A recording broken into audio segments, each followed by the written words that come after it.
লালমনিরহাট থেকে ৩৯৯ বোতল ফেনসিডিল ও ৫,০০০ পিস নিষিদ্ধ ট্যাপেন্ডাডল ট্যাবলেটের বিশাল চালান সহ এক নারী মাদক ব্যবসায়ীকে গ্রেফতার করেছে র্যাব ১৩। রফিকুল ইসলাম সাবুলের প্রতিবেদনে ক্যামেরায় ছিলেন জিএম।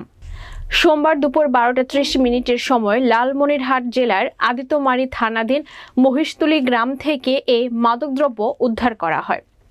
সিনিয়র এএসপি সালমানুর আলম নিশ্চিত করে জানান যে র্যাবের চলমান মাদক বিরোধী অভিযানের ধারাবাহিকতায় সোমবার দুপুর ১২টা ৩০ সময় র্যাব ১৩ ব্যাটালিয়ন গোপন সংবাদের ভিত্তিতে লালমনিরহাট জেলার আদিতমারী থানাধীন মহিষতুলী গ্রামে মাদক ব্যবসায়ী মহেন্দ্রনাথের বসতবাড়ি তল্লাশি করে ৩৯৯ বোতল ফেনসিডিল এবং ৫,০০০ পিস নিষিদ্ধ ট্যাপেন্ডাডল ট্যাবলেট সহ মাদক ব্যবসায়ী সুরবালাকে গ্রেপ্তার করে। অপর আসামি শ্রী মহেন্দ্রনাথ রায় র্যাবের উপস্থিতি টের পেয়ে সুকৌশলে পালিয়ে যায়।